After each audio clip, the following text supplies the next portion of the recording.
आज हम डिस्कस करेंगे saffron ball to expand to the north east. इसका मतलब है केसर जो होता है, केसर की खेती या उत्पादन अब नॉर्थ ईस्ट के स्टेट्स में भी होगा। ठीक है, तो अभी ये करंट में चल रहा है न्यूज़, तो इसको डिस्कस करना बहुत ही इंपॉर्टेंट है। इसमें काफ़ी सारी इंपॉर्टेंट चीज़ें हमको पता चलेंगी। तो चलिए स्टार्ट करते हैं।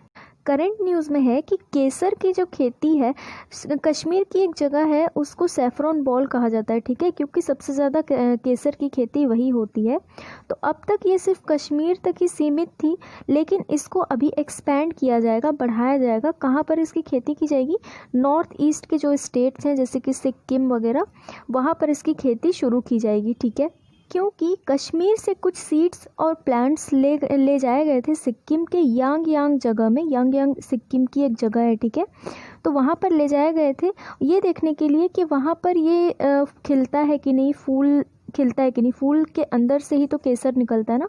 तो यांग में ये देखा गया कि हाँ, कश्मीर की तरह यहाँ पर भी ये केसर के फूल खिल रहे हैं, ठीक ठाक वहाँ पर भी खेती हम कर सकते हैं, वहाँ का भी क्लाइमेट सीटेबल है। ठीक है, ये तो था करंट न्यूज़। अब हम इसका डिटेल देखते हैं। देखो, अभी तक हमको ये पता है कि सैफरॉन यानी कि केसर का प्रोडक्शन जो है वो जम्मू कश्मीर में ही होता है। ठीक है, वहीं पर रेस्ट्रिक्टेड है और इंडिया में कहीं पर भी नहीं होता है। कश्मीर में एक जगह है पंपोर। ठीक है, इसको इंडिया में सैफरॉन बॉल ऑफ कश्मीर कहा जाता है। ठीक है, केसर का कटोरा, कश्मीर का केसर का कटोरा। ठीक है, saffron ball of Kashmir India में इस पेम्पोर जगह को कहा जाता है। और ये पेम्पोर जगह कहाँ पर है? कश्मीर में है। ठीक है, तो कश्मीर के पेम्पोर में सबसे ज़्यादा केसर की खेती होती है। इसके बाद जम्मू कश्मीर में और भी जगह है, बडगाम, श्रीनगर, किश्तवाड़, ये सब डिस्ट्रिक्ट्स जो हैं, ये सब ज़िले जो हैं, यहाँ पर भी केसर की खेती होती है। ठीक है, तो देखो, सिर्फ कश्मीर में ही, अगर पूरे भारत में सिर्फ कश्मीर में अगर केसर की खेती हो रही है तो सीधी सी बात है कि क्वांटिटी कम ही होगी। अब एक ही जगह में अगर प्रोडक्शन हो रहा तो वो कितना प्रोड्यूस कर लेगा? ठीक है ना। तो इसीलिए क्वांटिटी को बढ़ाने के लिए, ताकि ज़्यादा से ज़्यादा खेती हो सके, इसके लिए अभी भारत सरकार ने क्या किया है कि केसर की खेती नॉर्थ ईस्ट रीजन में भी करने का फैसला किया है।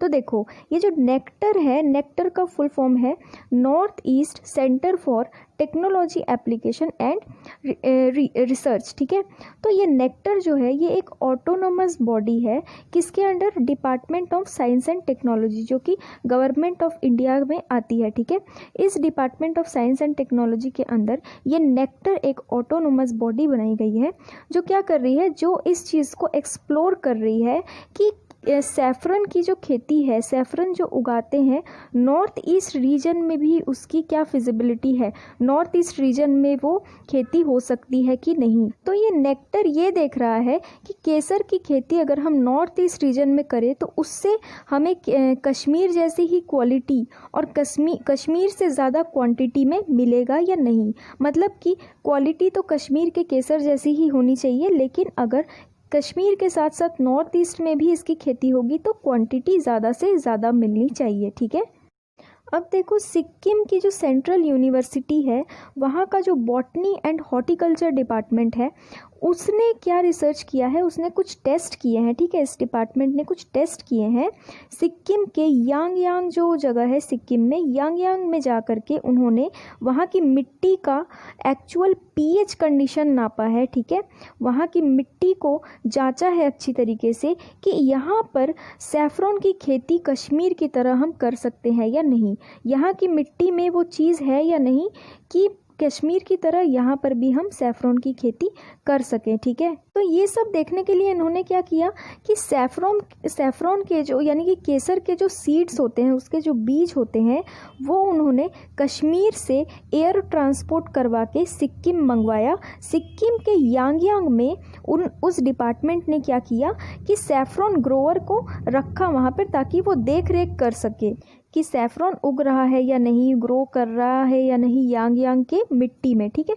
तो उससे क्या हुआ कि मिट्टी का पता चला कि वहाँ मिट्टी का पीएच लेवल क्या है, मिट्टी ठीक है कि नहीं सैफ़रॉन उगाने के लिए, जैसे कश्मीर की मिट्टी है उसी के जैसा है या नहीं, या कश्मीर की मिट्टी से अलग है। तो उसको देखने के लिए इन्होंने कश्मीर से केसर के बीज मंगवाए और वहाँ पे लगाया, और वहाँ पर एक केसर ग्रोवर को रखा, यानी कि जो लोग केसर उगाते हैं उनमें से एक इंसान को वहाँ पर रखा, ताकि वो पूरी तरह से उस केसर की ग्रोथ को देख सके, पूरी तरह से समझ सके कि हाँ यहाँ पर ग्रोथ हो रहा है या नहीं। और उस सैफ़रॉन ग्रोवर के साथ साथ बॉटनी एंड हॉर्टिकल्चर डिपार्टमेंट के एक फैकल्टी को भी रखा गया, ताकि दोनों मिलकर के इस केसर का ग्रोइंग प्रोसेस यांग में देख सके। ठीक है, तो इस केसर के सीड को जो मंगवाया गया था उसको लगाया गया कब, सितंबर और अक्टूबर के बीच में, ताकि वो समय से स्प्राउटिंग कर सके और गुड फ्लावर यील्डिंग हो सके, यानी कि फूल समय से खिल सके। देखो केसर जो होता है वो फूल के अंदर से ही निकाला जाता है, ठीक है, पतले पतले डंडे जैसा होता है, तो वो फूल के अंदर रहता है। तो ये सब कुछ करने के बाद कश्मीर का और सिक्किम के यांग का जो क्लाइमेट है, क्लाइमेट का कंडीशन है, उसको मैच किया गया कि एक जैसा है या नहीं। तो देखा गया कि हाँ दोनों ही जगह में सेम तरीके से केसर का ग्रोथ हो सकता है, दोनों ही जगह हम अच्छी तरीके से केसर का प्रोडक्शन या फार्मिंग कर सकते हैं। ठीक है, यांग में भी अच्छा सक्सेसफुल हमको रिजल्ट मिला है। लेकिन अब इस चीज़ में डिटेल्ड एनालिसिस किया जाएगा, मिट्टी का, क्लाइमेट का, सब चीज़ का फिर से सॉइल टेस्टिंग की जाएगी, क्वालिटी देखी जाएगी, क्वांटिटी देखी जाएगी। उसके बाद अगर कुछ चीज़ की ज़रूरत है, अगर ऐड करने की ज़रूरत है मिट्टी में या किसी भी चीज़ में, तो उसको आगे चल के प्लान किया जाएगा, ताकि हमको अच्छे से अच्छा रिजल्ट मिल सके और कश्मीर की तरह सिक्किम के यांग में भी केसर की प्रोडक्शन हो सके। ठीक है, अब देखो सैफ़रॉन या केसर हमारे लिए क्यों इतना इम्पोर्टेंट है। कश्मीर का जो सैफ़रॉन है, कश्मीर में जो केसर उगता है वो बहुत ज़्यादा कॉस्टली है। ठीक है, बहुत महंगा होता है। अगर आप वहाँ जाओगे केसर ख़रीदने तो एक आपको छोटी सी डिब्बी देंगे, वही 100, 150, 200 रुपए की होती है। ठीक है, उसके बाद ईरान जो देश है वो केसर का सबसे बड़ा प्रोड्यूसर है, लेकिन इंडिया भी उसके आसपास ही है, लेकिन सबसे ज़्यादा प्रोडक्शन केसर का कहाँ होता है, ईरान में होता है। ठीक है, अब एक इम्पॉर्टेंट चीज़ देखो, कश्मीर के केसर को अभी 2020 के मई महीने में GI टैग मिला है, जियोग्राफिकल इंडिकेशन टैग। ठीक है, इस टैग के मिलने के बाद किसी भी चीज़ का जो मोल होता है वो बहुत ज़्यादा बढ़ जाता है। ठीक है, वो जेन्युइन माना जाता है वो प्रोडक्ट जिसको GI टैग मिल जाता है। तो ये टैग मिलने के बाद कश्मीर का जो सैफ़रॉन है इसको एक्सपोर्ट मार्केट में बहुत ज़्यादा इम्पोर्टेंस मिल गया। ठीक है, उसके बाद कश्मीर का जो सैफ़रॉन है, कश्मीर में जो केसर उगता है, वो दुनिया की एकमात्र ऐसी जगह है जो 1600 से 1800 मीटर ऊपर, मतलब मीन सी लेवल से 1600 से 1800 मीटर ऊपर ऊंचाई में उगता है। ये दुनिया का सिर्फ ऐसा एकमात्र जगह है जहाँ पे इतनी ऊंचाई में केसर को उगाया जाता है। ठीक है, तो सैफ़रॉन का जो कल्टीवेशन का जो कल्चर है, यानी कि सैफ़रॉन जो उगाया जाता है, इसकी शुरुआत ऐसा माना जाता है कि कश्मीर में हुई, जो सेंट्रल एशिया से जो लोग आए थे 1st सेंचुरी में। ठीक है, सेंट्रल एशिया से जो लोग 1st सेंचुरी में आ गए थे भारत के अंदर, उन्होंने कश्मीर में इस सैफ़रॉन के कल्टीवेशन को स्टार्ट किया था। संस्कृत लिटरेचर में सैफ़रॉन को बहुकम नाम से जाना जाता है। ठीक है, केसर को संस्कृत लिटरेचर में बहुकम नाम से जाना जाता है। सैफ़रॉन कई सारे कश्मीरी खाने में पड़ता है। ठीक है, कई सारे कश्मीरी ऐसे डिश हैं जो सैफ़रॉन की वजह से और भी स्पेशल हो जाते हैं।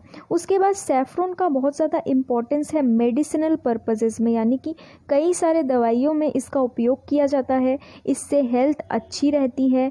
इसका कॉस्मेटिक्स में भी उपयोग किया जाता है। ठीक है, जो कॉस्मेटिक्स की चीज़ें होती है ना, मेकअप का सामान होता है, उसमें भी सैफ़रॉन का बहुत ज़्यादा उपयोग किया जाता है। कश्मीर में 3 तरह के सैफ़रॉन पाए जाते हैं। पहला होता है लच्छा सैफ़रॉन, दूसरा होता है मोंगरा सैफ़रॉन और तीसरे का नाम है गुच्छी सैफ़रॉन। ठीक है, तो देखो आज जितना भी हमारा ये टॉपिक था सैफ़रॉन से रिलेटेड, ये करंट अफेयर्स में चल रहा है, इसलिए हमने डिस्कस किया है और ये बहुत ही इम्पॉर्टेंट है। तो आप सब अच्छे से देख लेना इसको। ठीक है, अगर कोई भी डाउट या कन्फ्यूजन हो तो मुझे कमेंट में पूछ लेना। Thank you.